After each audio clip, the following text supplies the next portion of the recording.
வணக்கம் துலாம் ராசி நண்பர்களே. வரக்கூடிய ஆனி மாதத்தில் உங்களுக்கு எந்த மாதிரியான பலன்கள் கிடைக்க போகுது அப்படிங்கிறது தான் இந்த பதிவில் நம்ம பார்க்க போகிறோம். முதல்ல செவ்வாய் பகவானை எடுத்துக்கோங்க. செவ்வாய் பகவான் உங்களுக்கு 7வது ராசியில் இருக்கிறது நல்லது. எதுக்கு நல்லது அப்படின்னு கேட்டிங்கன்னா, திருமணம் நடக்காமல் இருக்குல்ல துலா ராசிக்காரங்க சிலருக்கு, அந்த பருவத்தில் இருந்தால் கண்டிப்பாக திருமண பாக்கியத்தை கொடுக்கும். அது நல்ல விஷயம்.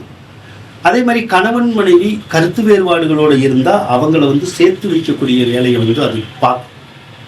ஒரு சிலருக்கு மட்டும் கணவன் மனைவிக்குள்ள லைட்டாக கருத்து வேறுபாடு கொஞ்சம் கோபதாபத்தை ஏற்படுத்தும். ஆனால் அது பெரிய பாதிப்புகளை கொடுக்காது. அதே போல் 2ஆம் அதிபதியான செவ்வாய் வலிமை பெற்று இருக்கிறது ஏதாவது ஒரு விதத்தில் உங்களுக்கு வருமானத்தை கொடுக்க தான் செய்யும். அப்போ வேலை இல்லாதவங்களுக்கு வேலை, பதவி பட்டங்கள், முன்னேற்றம் இல்லாதவங்களுக்கு முன்னேற்றம், இதெல்லாம் கொடுக்கும்.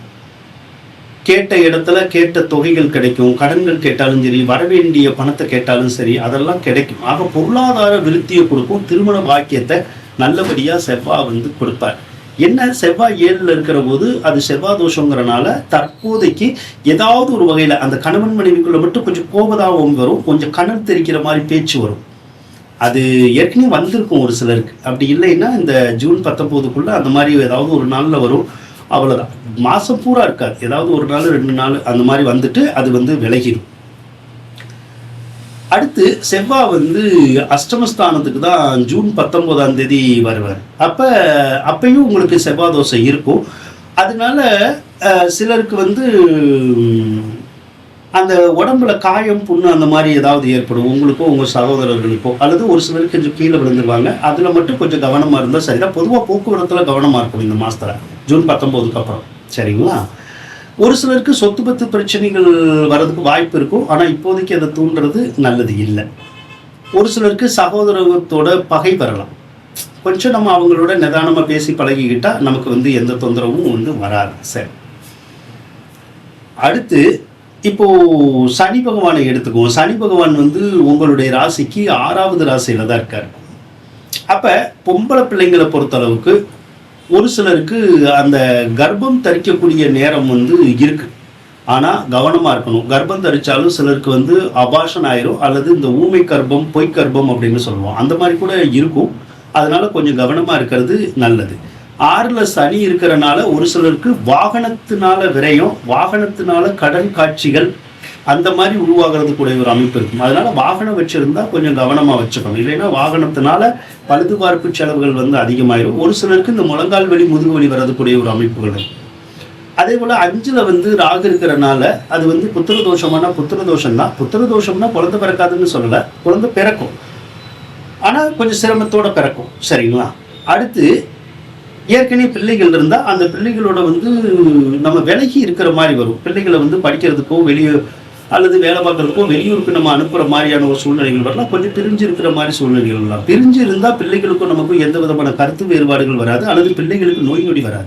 ஒருவேளை பிள்ளைகளோடையே இருந்தால் மூத்த பிள்ளையோட கருத்து வேறுபாடுகள் வரலாம், அல்லது மூத்த பிள்ளைக்கு ஏதாவது உடல்நலக்குறை ஏற்பட்டு நீங்கிறது கூடிய ஒரு அம்சத்தை அந்த ராகு பகவான் செய்யக்கூடிய ஒரு வாய்ப்புகள் இருக்கு.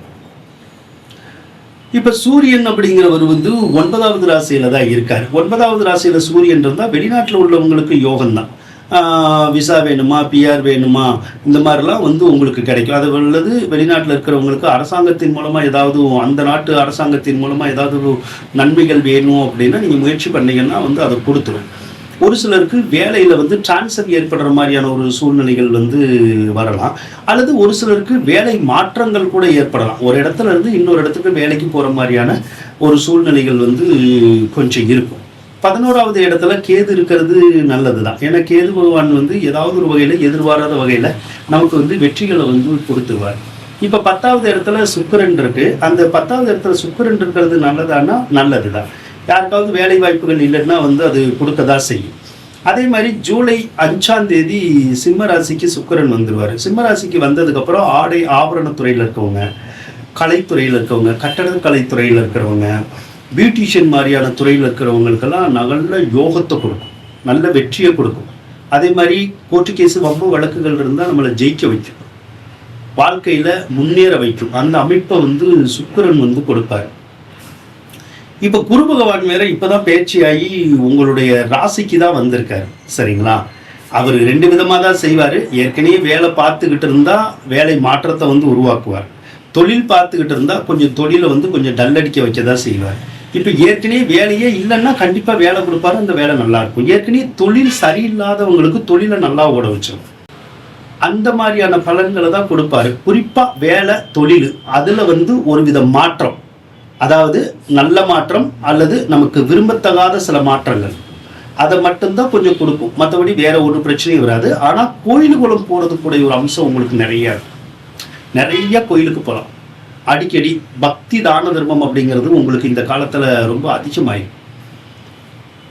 அதனால கோயிலுக்கு போகிறது, கும்பாபிஷேகங்களில் ஈடுபடுறது, அதில் வந்து நமக்கு ஈடுபாடு வந்து ரொம்ப அதிகரிக்கும் உங்களுக்கு. அதை வந்து அந்த குரு பகவான் தான் உங்களுக்கு கொடுப்பார். பொருளாதாரத்தில் ஒன்றும் பிரச்சனை இருக்காது. பொருளாதாரங்கிறது வந்து உங்களுக்கு நல்லா தான் இருக்கும். ஆக துலாம் ராசிக்காரவங்களுக்கு கிரக அமைப்புகள் அப்படிங்கிறது நல்லா தான் இருக்குது. அதனால இந்த ஆடி மாதம்ங்கிறது உங்களுக்கு சிறப்பாக தான் இருக்கும். வாழ்த்துக்கள் நண்பர்களே.